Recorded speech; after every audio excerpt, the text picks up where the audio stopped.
नमस्कार, मेरा नाम यामिनी है और मेरे इस चैनल में आपका स्वागत है।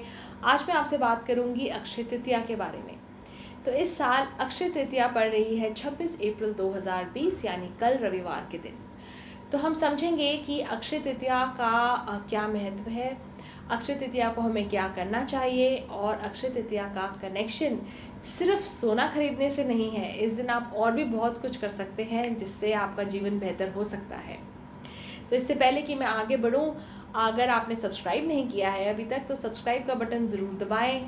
अगर आपको वीडियो पसंद आता है तो थम्स अप लाइक का बटन भी ज़रूर दबाएं। तो अक्षय तृतीया यानी अक्षय और तृतीया, अगर इनको हम समझें, अक्षय का मतलब होता है जिसका क्षय ना हो, जो कभी कम ना हो, जो कभी ख़त्म ना हो, और तृतीया यानी तीसरी तिथि।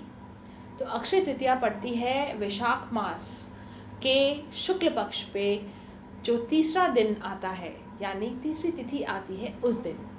तो इस दिन अगर ज्योतिषीय महत्व समझा जाए इस दिन का, तो इस दिन जो सूर्य होते हैं वो भी अपनी उच्च राशि में होते हैं, मेष राशि में, और चंद्रमा भी अपनी उच्च की राशि में होते हैं। तो ये जो दोनों के दोनों जो प्रकाश ग्रह हैं, सूर्य हमारी आत्मा के कारक हैं और चंद्रमा हमारे मन के कारक हैं।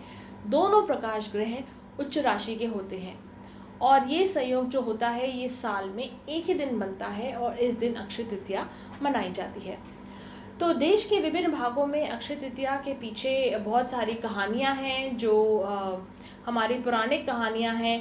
उनमें से कुछ हैं जो कहते हैं कि इस दिन गंगा धरती पे आई थी, इसलिए अक्षय तृतीया मनाई जाती है।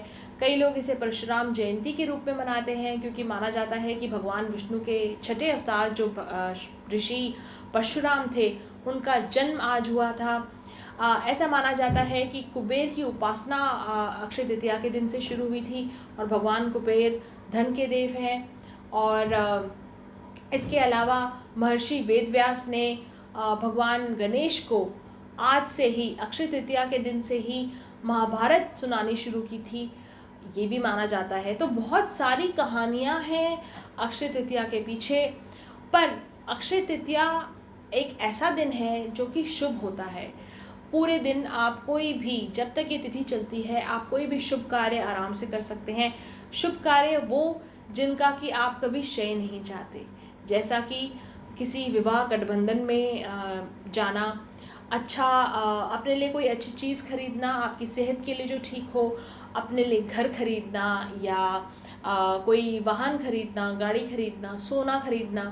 अब अगर सोने की बात आई है तो मैं आपको ये कनेक्शन बताऊं कि अक्षय तृतीया का कनेक्शन सोने के साथ क्यों है। वो इसलिए है क्योंकि सोना एक ऐसा धातु था, एक ऐसा मेटल है जो कि हमेशा जिसकी वैल्यू बढ़ती है। शादी में भी लड़की को सोना दिया जाता है, स्त्री धन में भी सोना दिया जाता है। क्यों? क्योंकि सोना जब समय बीतता रहता है सोने की वैल्यू ऊपर चढ़ती रहती है।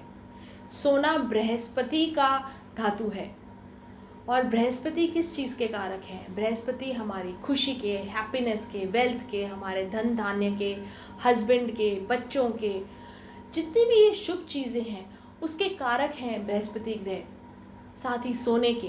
तो माना जाता है कि जब सोना दिया जाता है किसी को तो ये हमारी विश होती है कि समृद्धि दे रहे हैं हम किसी को। तो सोना खरीदना मतलब एक तरह से अपने जीवन में समृद्धि को लाना, समृद्धि जिसका क्षय ना हो, समृद्धि का क्षय ना हो पाए कभी। तो ये कनेक्शन है अक्षय तृतीया और सोने का। सोने के अलावा या चीज़ें खरीदने के अलावा अपने घर, गाड़ी, मकान, कपड़े, सोना खरीदने के अलावा भी ये तिथि और भी बहुत चीज़ों के लिए अच्छी है। जैसे कि सबसे पहले अपने पूर्वजों को याद करना, जिनकी वजह से आज आप यहाँ हैं और अपना जीवन अच्छे से जी रहे हैं। तो अपने पूर्वजों को याद करिए।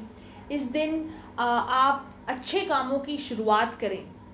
अगर आप में कोई बुरी आदत है जो आपको जीवन में आगे नहीं बढ़ने दे रही, बुरी आदत कुछ भी हो सकती है, जैसे कि आलस में रहना, अपनी सेहत की तरफ अपना ध्यान न देना जिस वजह से आप उठ के आगे काम नहीं कर पा रहे, या कोई बुरी आदत होना, कोई बुरी लत होना, इन सब बुरी आदतों को आज से अगर आप छोड़ने की कोशिश करते हैं या डिसाइड करते हैं कि आज से मैं छोड़ दूंगा या छोड़ दूंगी, तो ये तिथि बहुत अच्छी है।